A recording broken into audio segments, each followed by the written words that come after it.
Hello and welcome to Sparks and Quarks, a podcast all about science and engineering. I'm Dan and I'm joined, as normal, with my co-host Adam. Hello, Adam. Hello, Dan. How's it going today? It's going pretty good, thanks. Yeah, it's been a little Good. while, hasn't it? Oh, it's been ages. Oh, man, You know, we're sorry about that. podcasts like us, it's more of a hobby, so we sort of do it when we can, and it's just so happened that we haven't been able to do it until now. So Exactly. yeah. But we're back. We're raring to go. But Adam and I, we chat a little bit. We actually don't, we haven't talked too much recently. We know roughly what's going on. So, what's been going on in your life, Adam? What's up? There's actually been quite a lot going on, really. I've been working an awful lot, trying to get money saved up for uni when I go back. Absolutely, yeah, very important.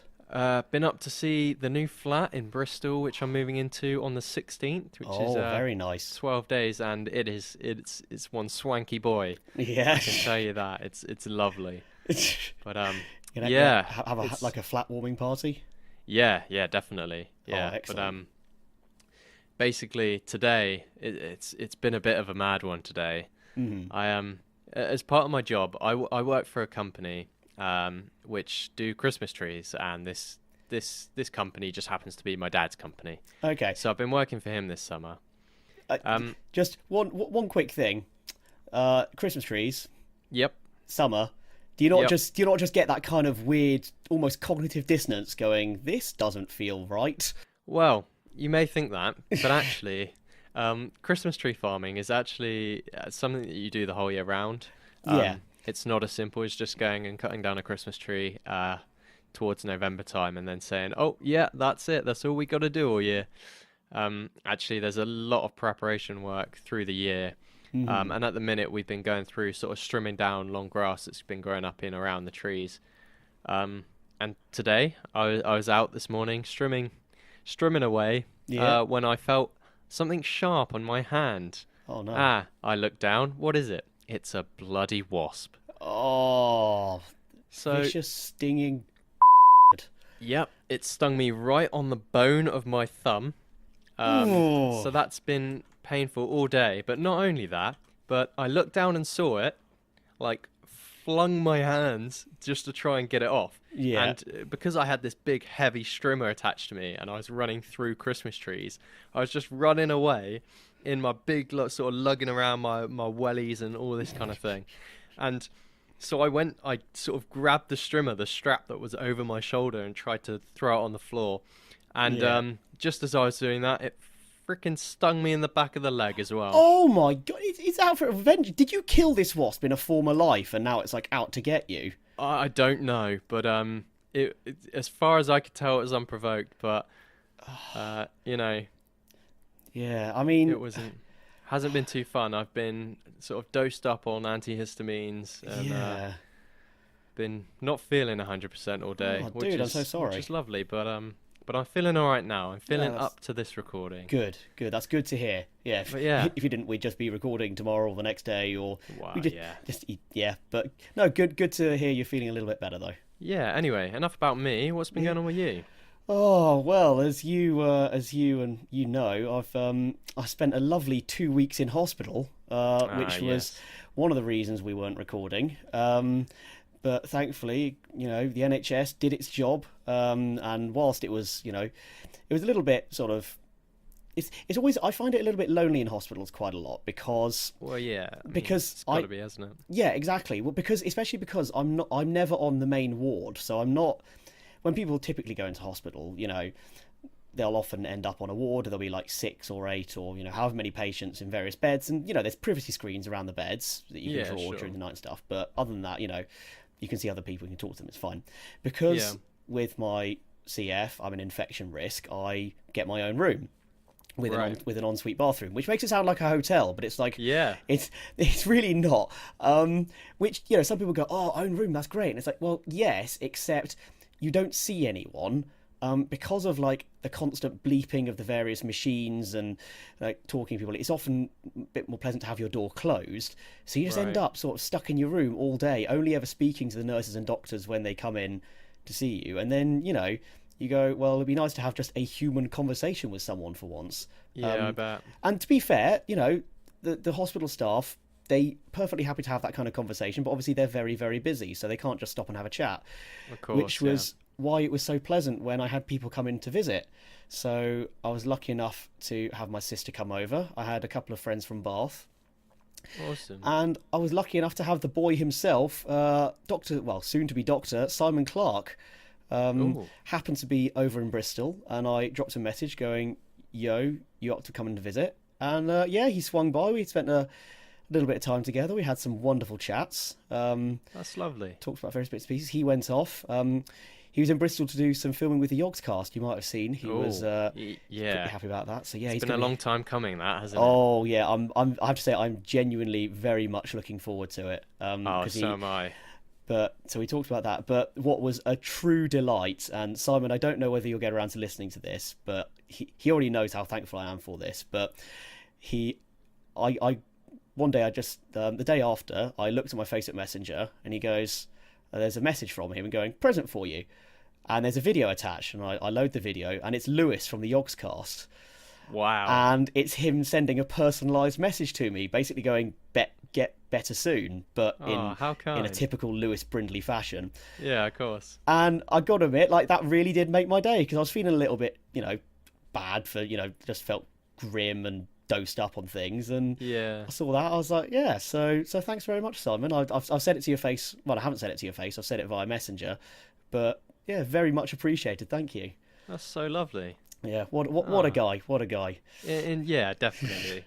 I mean, I've had, out of the few conversations I've had with Simon, he does seem like a genuinely, like, really, really cool and down to earth guy. Yeah, have conversations with him in real life. He's totally different. Hates everyone. Subscribers are just, cash cows. Trust me, I sat in a pub with him and had a couple of drinks. I know about all that.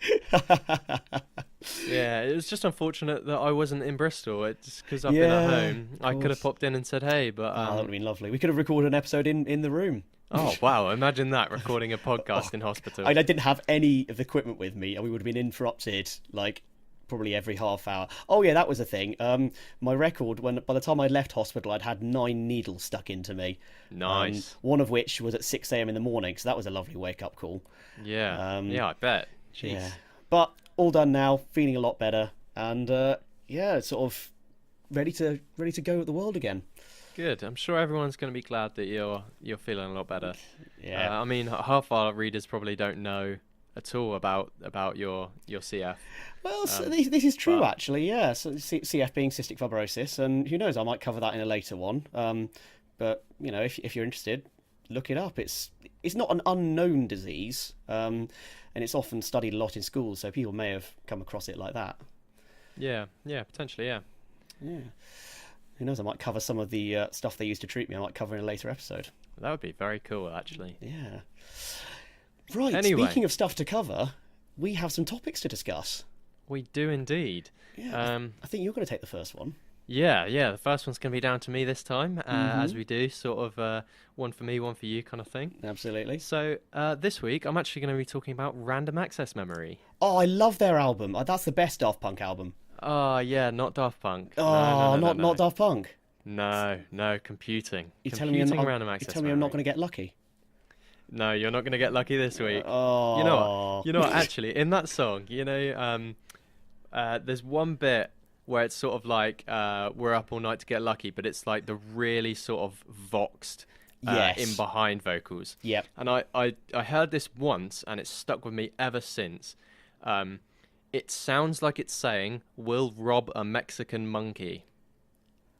I'm just going to have to listen to it after this recording, because trust me, once you hear it once, that's all you'll be able to hear. Oh no, because that sound. I used to do a lot of tech work back at uni, and back in sort of 2012, 2013, that song was the soundcheck song.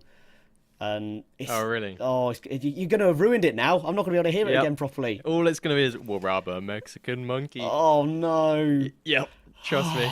Anyway. Right, sorry, I immediately pulled you off track. Random access memory. As in that stuff what is in computers and stuff. That stuff what is in computers and stuff. So So, if you know little about computer hardware, then you might think there's only sort of one type of RAM. However, there's actually an awful lot of different types of RAM. The Okay. most used are something called DRAM, which is dynamic RAM, Yeah. and SRAM, which is static RAM. Right. Now, these are both volatile memory, which means that they need to have constant power in order to work. Right. But essentially, both types of RAM are made up by cells of circuits linked together, with each cell providing a small amount of memory when a current is provided to the circuit. Okay. Now, sort of, obviously, I have sort of like a little knowledge of RAM, having sort of done various sort of slightly computing modules whilst at uni. But so Yeah.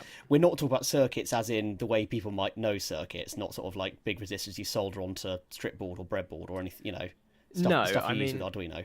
these things aren't big. Basically, it's so a DRAM storage element, or the thing that stores the data, essentially, is just a capacitor. So that can be an extremely small capacitor, and the charge stored on that actually degrades over time. So, in order to keep its value of 1 or 0, which is obviously binary, that must be refreshed by periodically rewriting the data. Okay. And then with SRAM, the storage element is actually a set of transistors in a bistable loop circuit, which inverts the signal at each pass of an inverter. So it'll basically go 1, 0, 1, 0, 1, 0, and it will do this all the time. But there'll be something either side when the actual data is sent to it, which means that it will leave with that same value rather I than see. So, so even though it's kind of flipping between the two, yeah. whatever gets sent in will be what pops out. Yeah. So it's much simpler with this to read and write the data because you don't have to keep on rewriting it. But it does require constant power because obviously it has to keep on flipping that signal. Right. Okay. And it actually requires more space as well because you're not just using one single capacitor, you're using sort of transistors and inverters to keep it going. Yeah, I've just made a mental link that should have not taken me quite this long.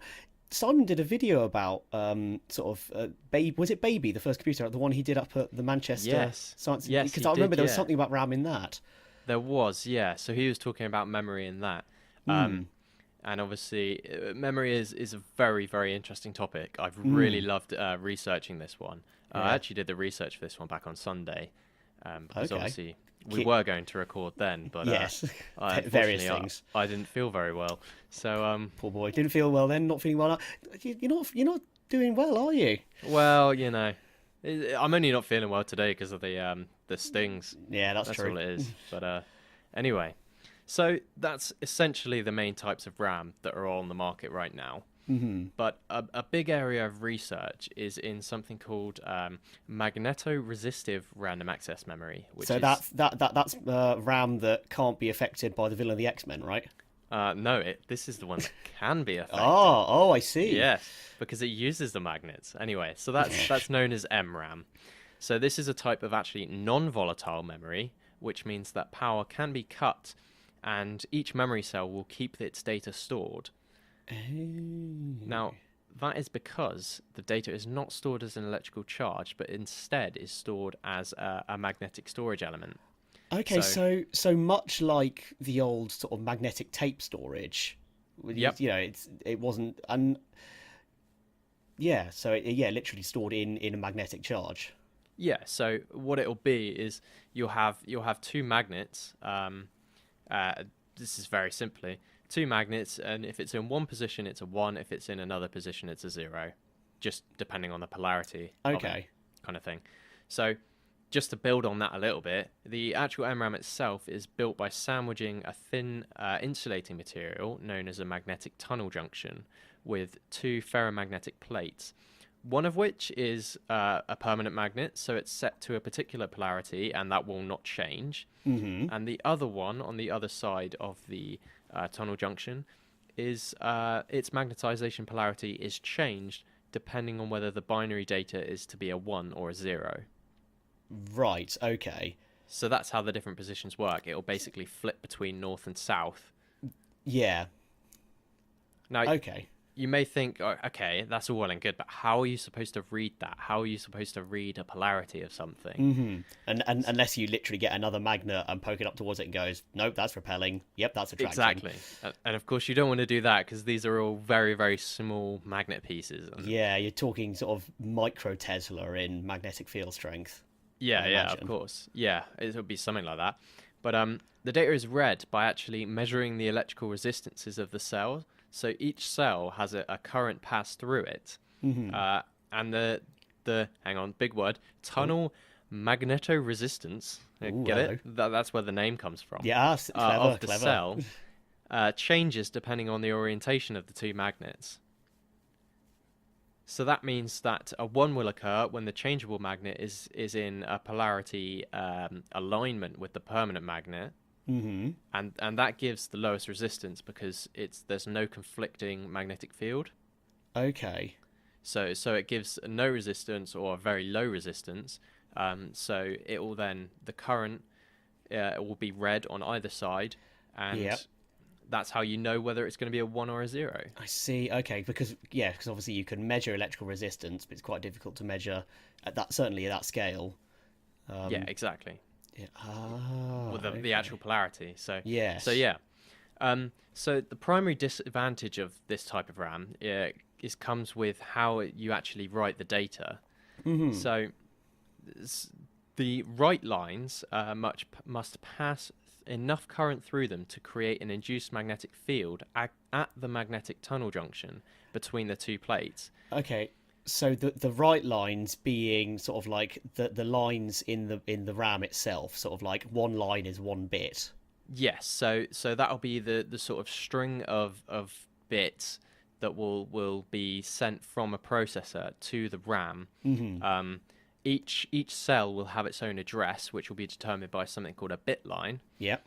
And then sort of you'll find a string where it will have the address and then the certain set of data, which Yep. will be a string of ones and zeros. That will then be sent to the cell, and then the current then creates an induced magnetic field in order to flip the magnetic polarity to what it needs to be for that specific data storage. Right. I see. Okay. So because you have to induce a magnetic field, you obviously need quite a large current. So it actually requires a lot more power than the DRAM or the SRAM. Yeah. I guessing quite a large current comparatively. Within this kind of process or object. We're not talking like you need to pull 3 amps from the wall or something. Oh no, of course not. Like this still very small currents because it's such small magnets that the polarity is having to be flipped by. Yeah, but but as you say, it's still a larger current than conventional RAM. Exactly. Yeah. So that leads me on to what I really want to talk about, which is a variation of MRAM, which requires very, very small amounts of current, and actually a single cell size is now being sized between 3 to 7 nanometers with a specific building technique. What? Hang on, 3 to 7 nanometers. Yeah, and that's for a single cell. So Are that will we- store 1 bit of data. Are we talking 3 to 7 nanometers in like width or height? Or are we talking 3 to 7 nanometers like tall? It'll be sort of, if you think of it as 3 to 7 centimeters on each side. Yeah. So yeah, I mean, this method is actually called spin transfer torque memory. Okay.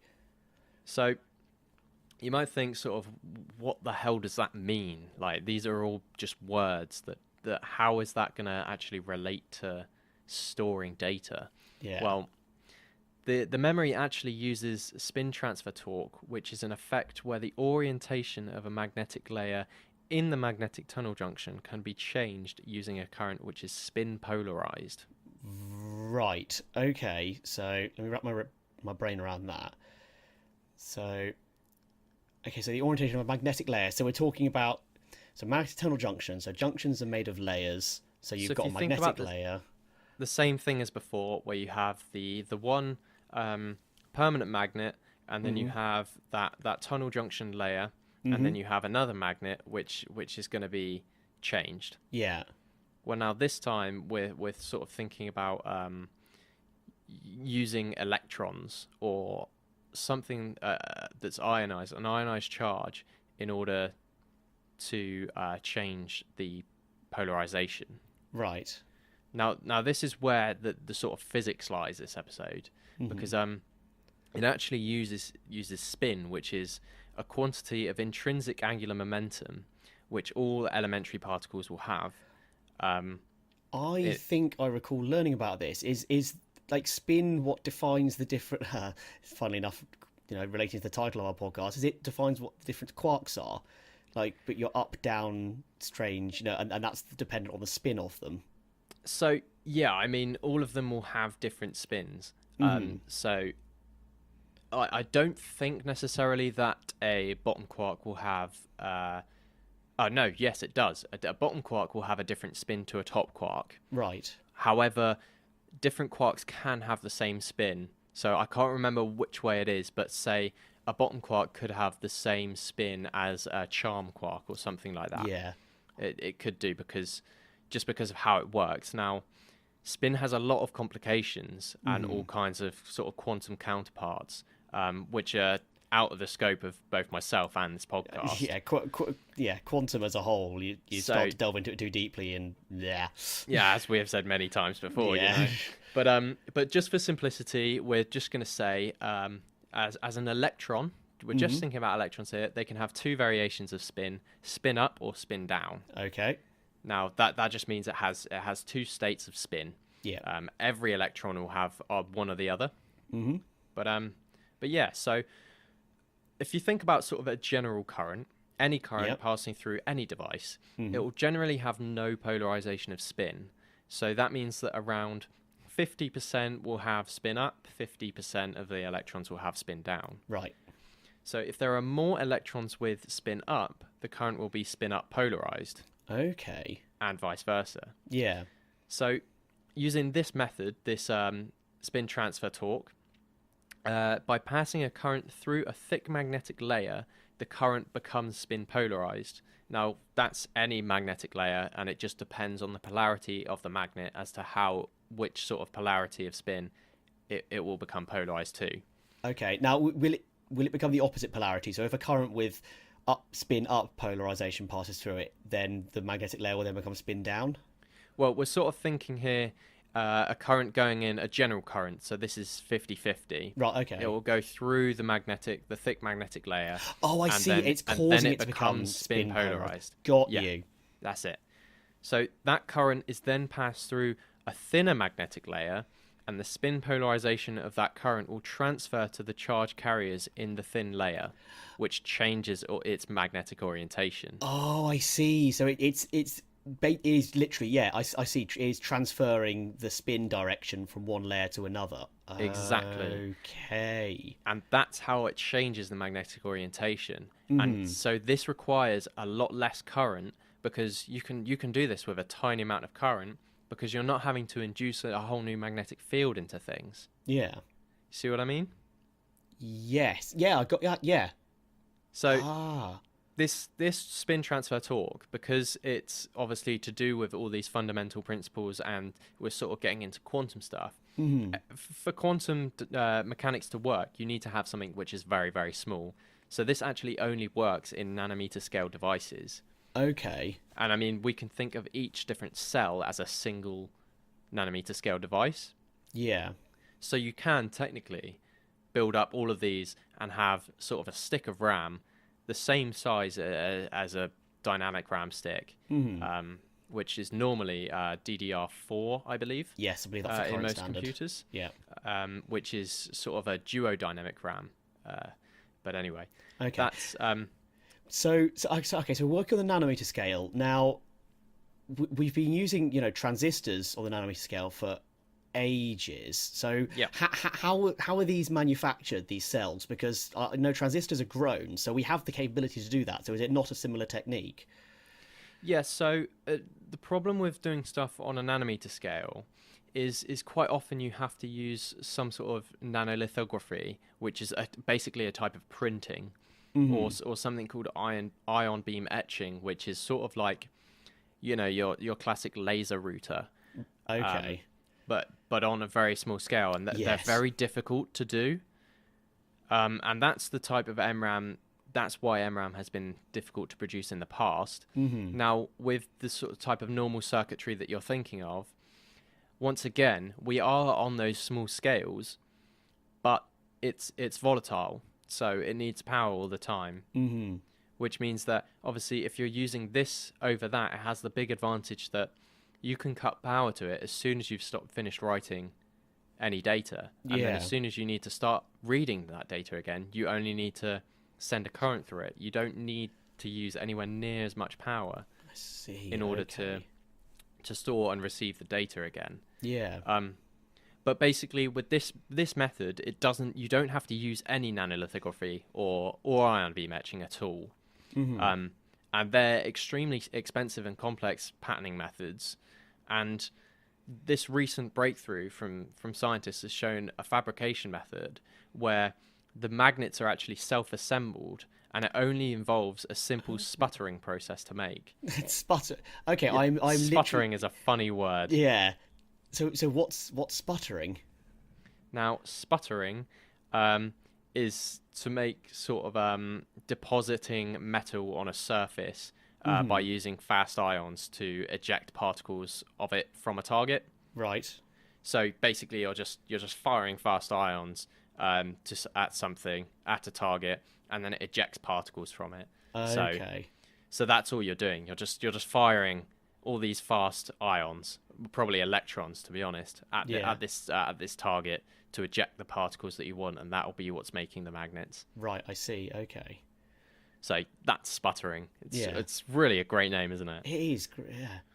But yeah, so these nanomagnets are consisting of an iron/platinum grains Right. with an average diameter of 5 nanometers, which is sort of where you get that 3 to 7 nanometers, because there's a bit of error on sizing at that sort of range and stuff. Yeah, of course. You don't want to drop those if they've got platinum in. Whew, valuable. Yeah, exactly. But sort of, as you may know, all magnets, as far as we know, are dimagnets. So that means they have a north and a south pole, which means that they have 2 magnetization directions, which are determined by the nanomagnet's orientations. Obviously, because you get a classical magnet, your red and blue magnet. Yes. You flip it around, you'll get a different magnetization depending on its orientation. Mm-hmm. But yeah, so these 2 magnetization directions are corresponding to 2 states, parallel and anti-parallel, of the magnetic tunnel junction. So Right. Okay. when you think of it, and that's what's forming the non-volatile memory cell, because as you sort of pass the current through the thing, through the magnetic tunnel junction, you're either changing the magnetic state to be from parallel to anti-parallel. Okay. And that's what the data is. If it's parallel, it's a 1. Anti-parallel, it's a 0. Right. Yeah. Gotcha. So yeah, using this sort of state-of-the-art, highly focused spin probe, the researchers who have come up with this design have demonstrated that an applied current switches the magnetization of the individual nanomagnets due to spin transfer torque. And the ultra-small nanomagnets exhibit a high thermal stability that corresponds to a data retention time of more than 10 years. Oh, nice. Which technically means you could write a piece of data, leave it for 9.99999 years, or 10 years, because it's more than 10 years. Yeah. You could come back to it and then read that data, and it should be the same. Instantly. Oh, And that's that's very cool. The only reason that it has a data retention time, I think this is right, is that electrons can actually just change their spin just randomly, spontaneously. Oh, okay. So, Yes, you could just have an electron there with spin down, and then after a certain amount of time, It'll change to spin up. It could change to spin up, but that's completely random and no one knows when it's going to happen. Sure. So data retention time in something like this is kind of funky, but I mean, the amount of time it takes for one of those electrons to spontaneously flip is a very long time, which is why the retention time is so long. 10 plus years. Oh, that's very cool. But yeah, that's essentially what I wanted to go over. So in your research, did they say anywhere kind of obviously this is, still in research stage, but they say, we're 15, 20, 25 years away from, implementing this in real world devices, or... Now, as far as I know, I couldn't find anywhere that said about getting this into sort of anything, any device that any consumer or even industry is going to use. Okay, yeah, it's still very much a kind of research concept at the moment. And, exactly. Yeah, it's investigating. Okay. I mean, this research was only done a couple of weeks ago. I think it was Very actually the article or the paper, I believe, was released just about 2 months ago. Oh. Or it might have been the end of July, actually, so just over a month. But yeah, so that's when the article was released. So, I mean, we're sort of thinking quite a long time before this stuff is going to actually become reliable, and it's going to be something that can be implemented into an actual consumer device. Sure. But I'm just thinking. So the yes, obviously it's got the advantage of high thermal stability with good 10+ year data retention. I guess also if it's like non-active power draw, it only needs power when reading or writing. Non-volatile. Yeah, non-volatile. Then you're going to say, for example, you're using battery powered devices with this in, you're going to drastically increase the battery life of your devices, because they're only going to draw current when the RAM needs to be read or written. Exactly. And I mean, sort of with a mobile phone and stuff, RAM is quite a low power device anyway. Yeah. But I mean, it is, when you sort of think about any computer, it is still a significant factor. Yeah. Just as any other component is. So if you're decreasing the power consumption of this one bit by an awful lot, then it is going to give sort of very good advantage to say mobile phone life, stuff like that, because you can have very similar sort of 4 gigabytes of RAM in your phone, and say, I don't know what the sort of savings would be, but it could be that it gives another sort of 5 hours of battery life, or another 2 hours of battery life. That's probably more realistic, about an hour or two. But 2 hours is the difference between you going, oh my phone's on 1% and then it dies, an hour and a half before you leave work and get home, or your phone's surviving that long. So exactly, 2 hours is not to be sniffed at. Now, exactly, because I mean that's something that is obviously looked at an awful lot in the manufacture of new phones. Is okay, we're going to have to put this size battery in, because the battery is quite often the very last thing that is considered. Yeah. Because all the sort of big companies want the best hardware in first, worry about the battery later. Yep. But also, we don't want it to be any thicker than this. So, exactly. We're going to have to then optimize to make the battery last. Yeah. Basically, I mean, I might talk about this in a future episode, but battery tech on a whole has been lagging behind for the rest of technology for quite a while now. So hopefully it definitely has. We'll see some developments, I hope. Yeah, hopefully we will. But that's it from my topic, actually. Fantastic. Yeah, any questions about random access memory, feel free to find us on Twitter at SparksQuarks. And it'll probably be Adam who answers it, Yeah, just ping me some questions, and even if these questions are aimed at Dan, I can then message him, find out an answer, and then send it back, because sort of I'm the one who's sort of running the Twitter at the moment. But any questions? I keep forgetting we have it. I do have one question. Yeah, ping them over. I got one question for you now. Oh, go ahead. Where can I download more RAM? Oh yeah, that's a classic question. That is right. So if you go to xyz.123.ram, then that's where you can download some. Is that actually a website where you can download? I just pulled it out of my head. I was going to say, because there is a website called downloadmoreram.com, I believe. Is there? Yeah. Oh, have you not seen it? Oh, it's wonderful. No. I'll stick it in the show notes, because it's absolutely hilarious. If you've got friends who aren't necessarily that well clued up on technology, and they go, oh, my computer's running a little bit slowly, you say, okay, well, you can just download some more RAM. You send them to this website.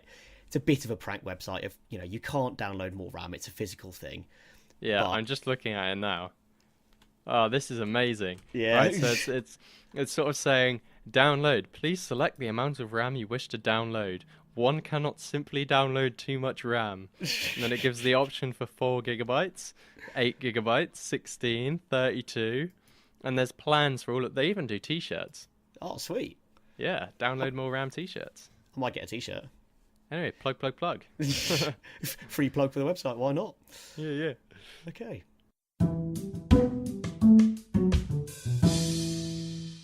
Okay, so I guess it's probably time for my topic then. Yes. It's funny, just at the end of yours, we were talking about batteries and battery life, and it just so happens I'm talking about batteries this week. Awesome. And I said I'd talk about sort of like, maybe, in yours I said I'd talk about battery technology properly, but that's not quite what I'm talking about today. I'm going to talk about biobatteries. Okay. Which, well, I'll come on to them. So the definition of a battery is a series of electrochemical cells that convert the energy from chemical reactions into electrical energy.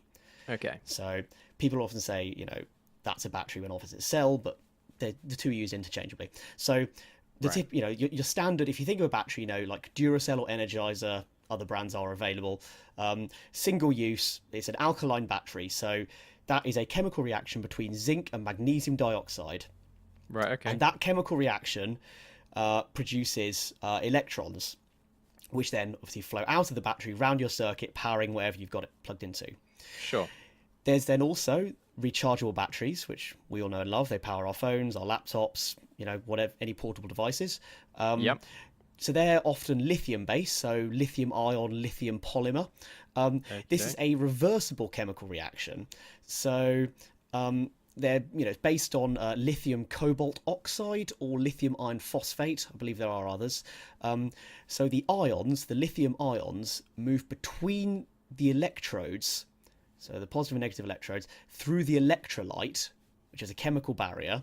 Right, yep. And when the ions, so the positively charged ions, pass through this electrolyte and the electrons are just kind of left by themselves, they can't pass through the electrolyte. It's a sort of insulator.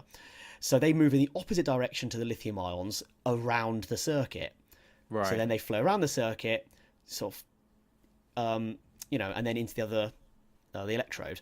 So when the battery is being charged, the ions move from the positive electrode, which is the lithium cobalt oxide, to a negative electrode, which is usually made of carbon or graphite. Carbon is graphite, but you know what I mean. Yeah. Sure. So with that, are we sort of thinking, sort of in secondary school, I think I remember doing something with copper, and you sort of have impure copper electrodes, and then you send a current through it, and then the copper gets sent to one side. I think maybe the anode, and then you get pure copper on the anode. Exactly what you're doing there. I believe that's electrolysis, and you're using an electrical charge to. Well, that's kind of almost the opposite, because then it's the same. It's because it's charging using the electrical charge to move the ions from one electrode to another. Yeah. So that's exactly. He says with very little electrochemical knowledge, but in my understanding, that is what is going on.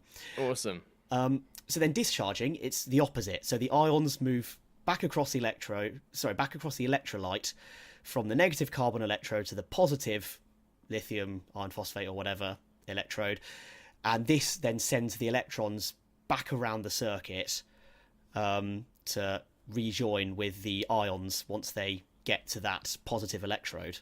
Right. Okay. So that's why it's a rechargeable.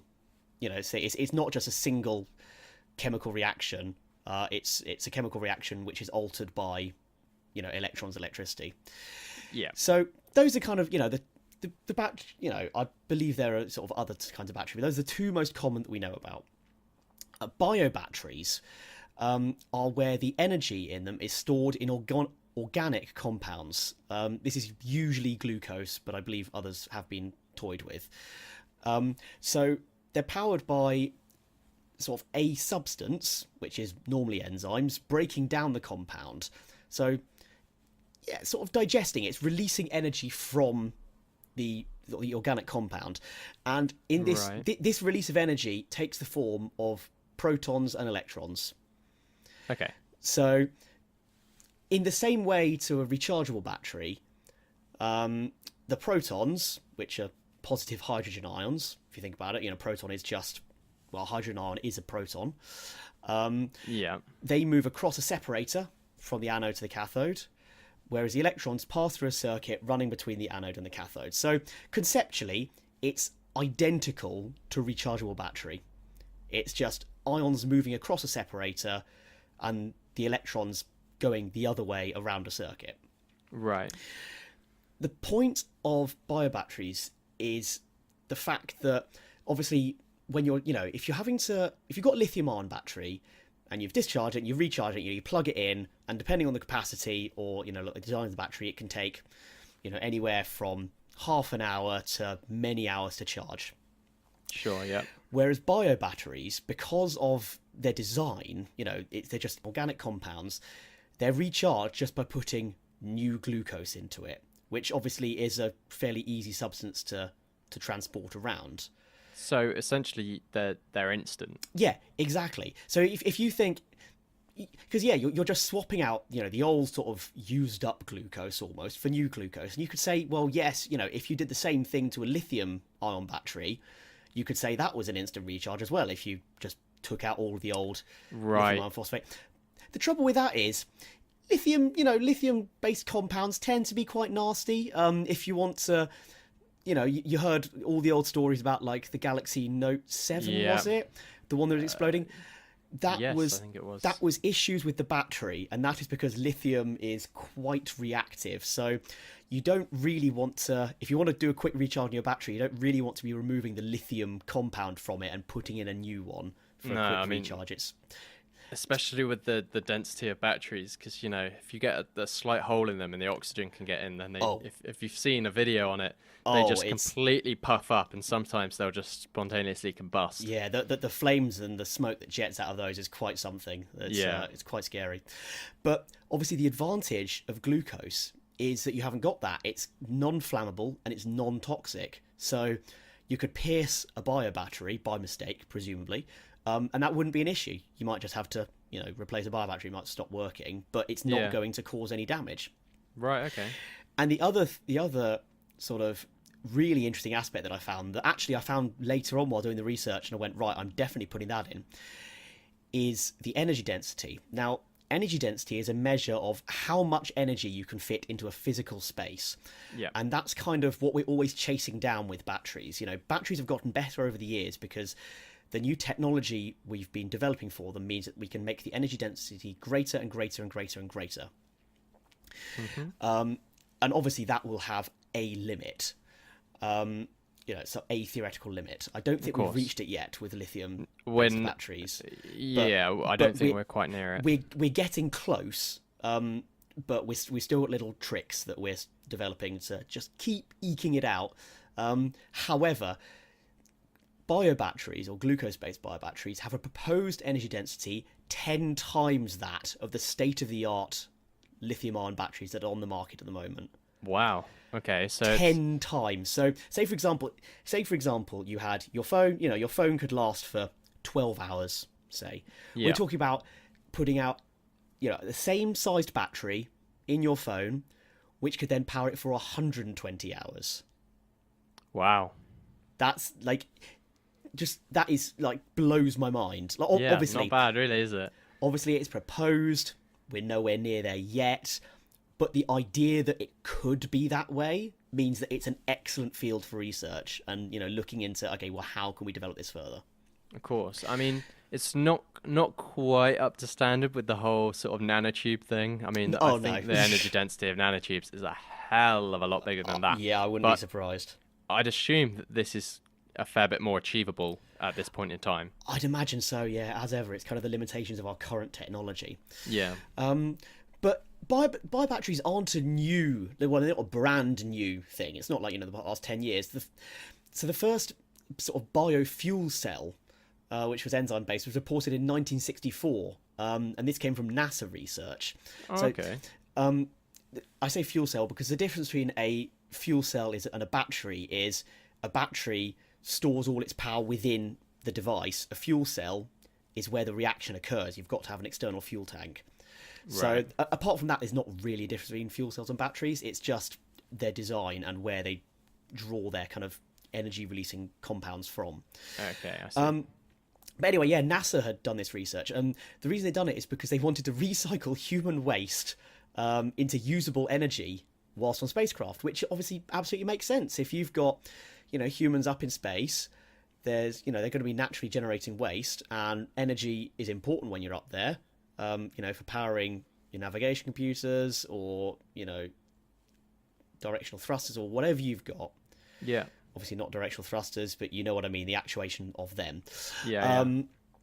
So, but it was also for developing components for artificial hearts. All right.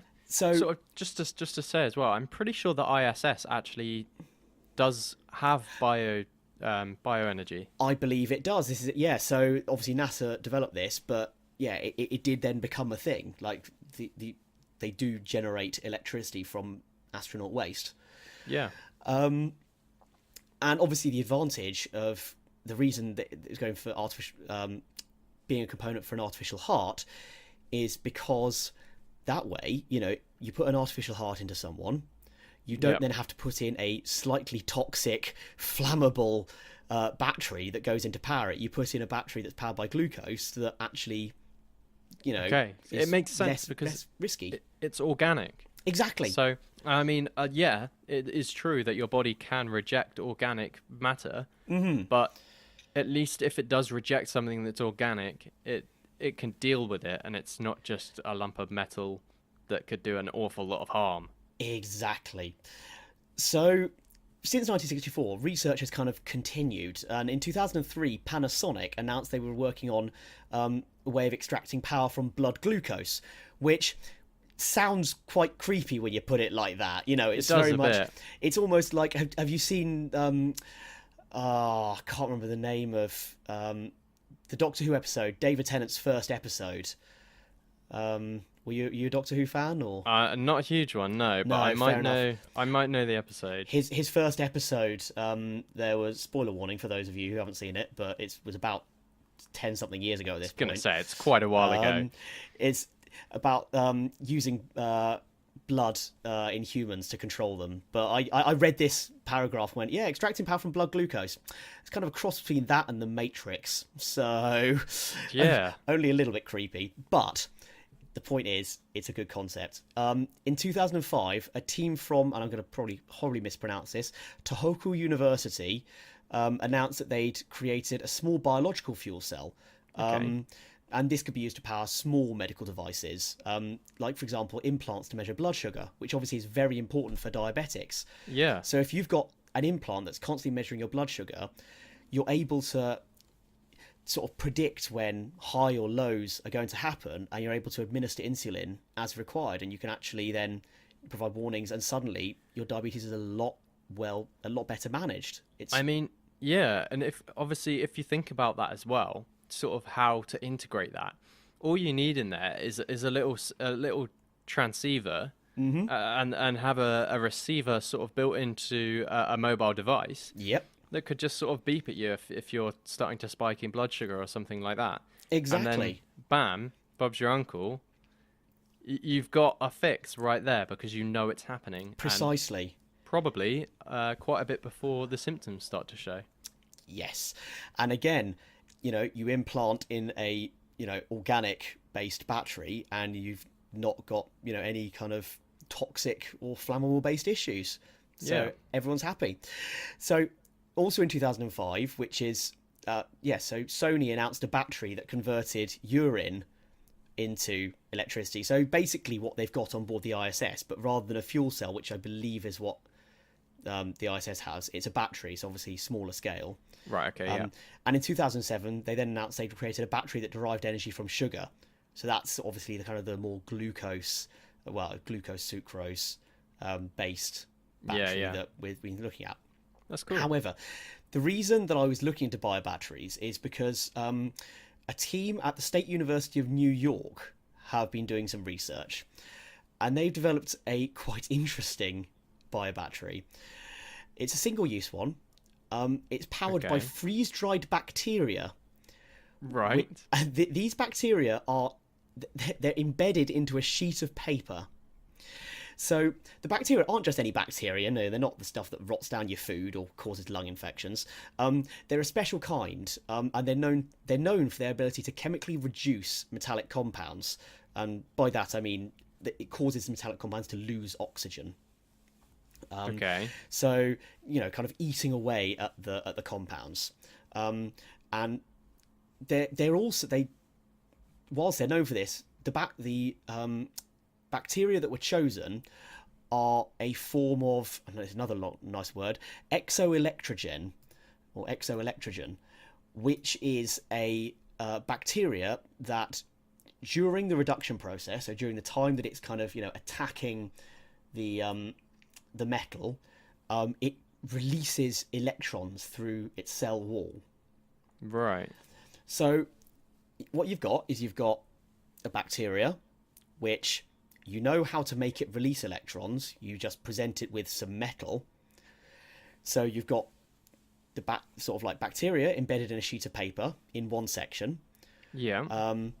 And then you've got another section, which is your cathode, which is made from silver nitrate, which, nitrate being NO3. So you've got a source of sort of oxygen within that metallic compound.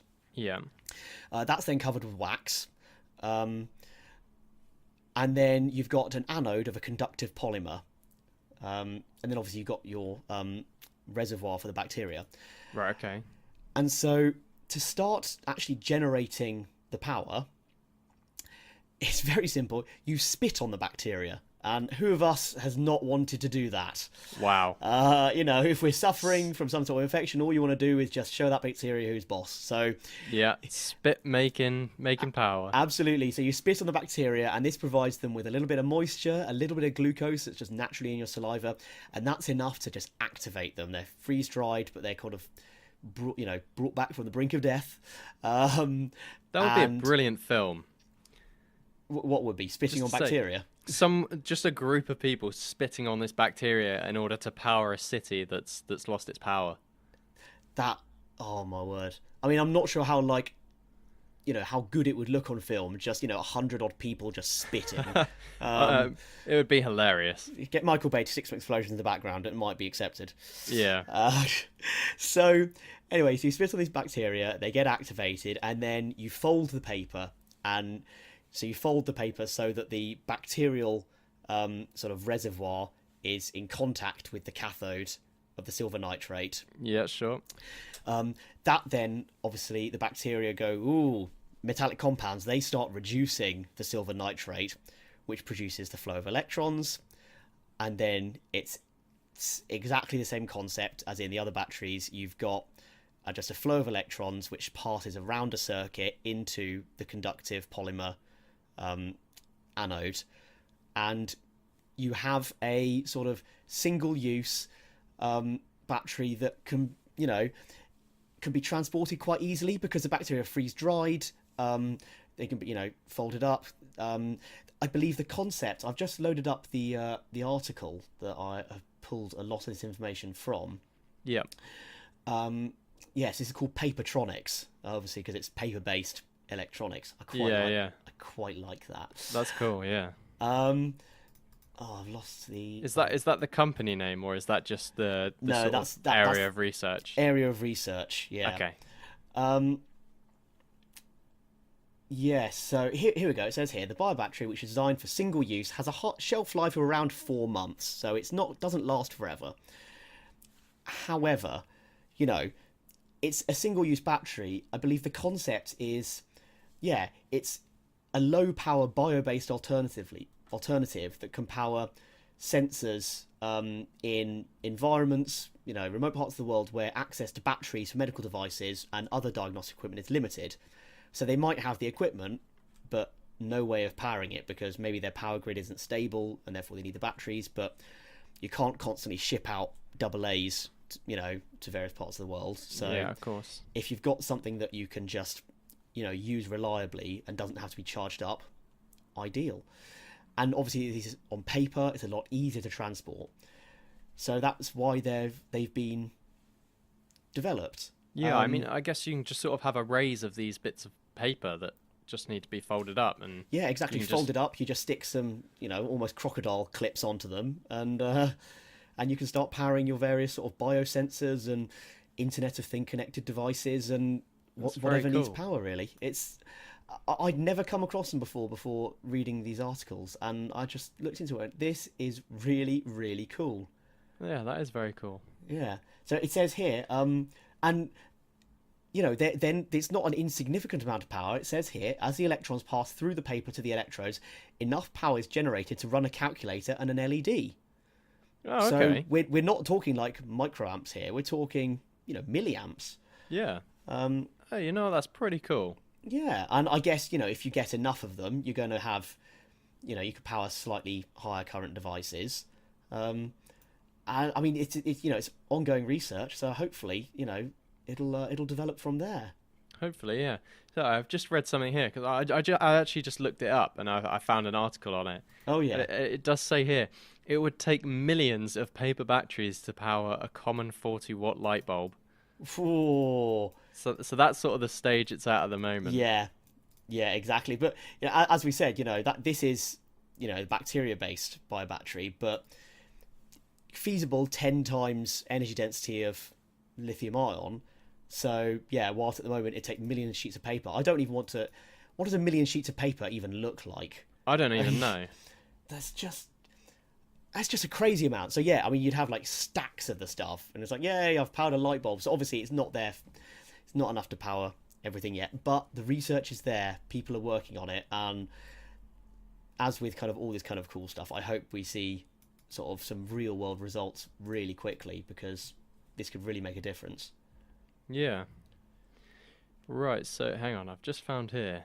Hmm. I just looked up how high would a million sheets of paper be? Go on. Hang on, sorry, I'm just trying to find an answer to it. So this much paper would be about 3,680 feet tall. Ah, easy, easy. And by comparison, the tallest structures in the world are only about 2,000 feet tall. So as So- of 2009.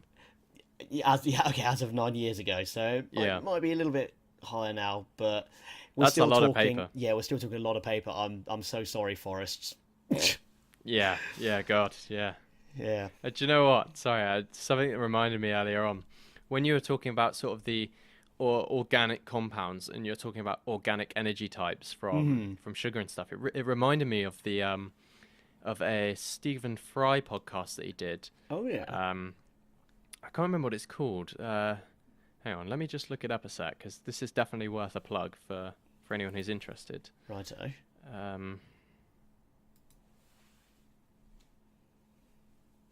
That's it. It's called Stephen Fry's Great Leap Years, and it's about sort of the history of technology and sort of how it's advanced through the industrial ages and such.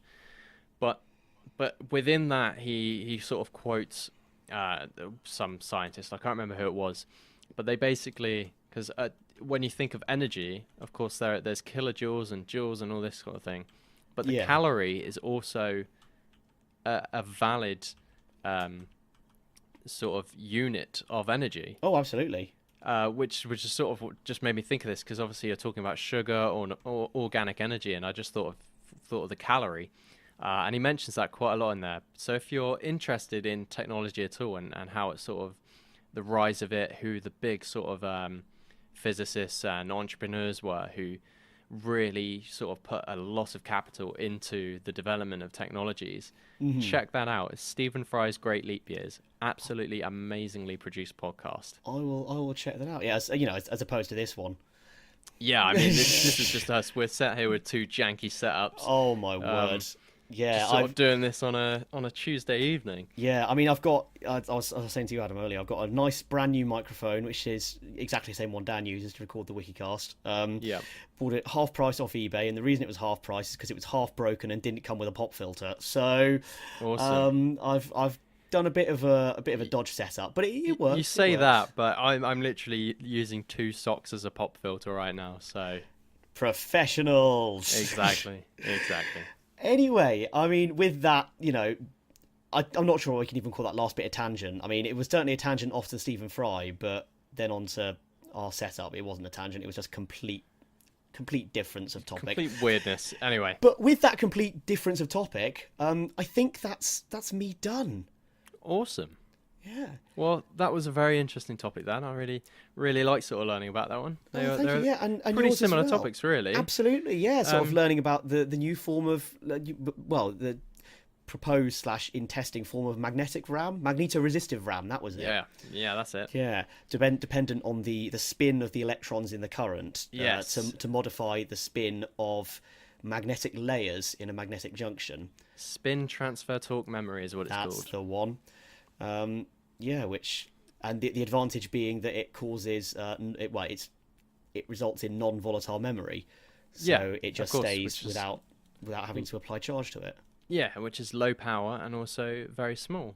And obviously, you spoke about batteries, sort of a defined battery and all that kind of thing, and then introduced us to bio batteries and explained how those work, and then told us all about this new enzyme-based biofuel. Yeah, the paper battery. Yes.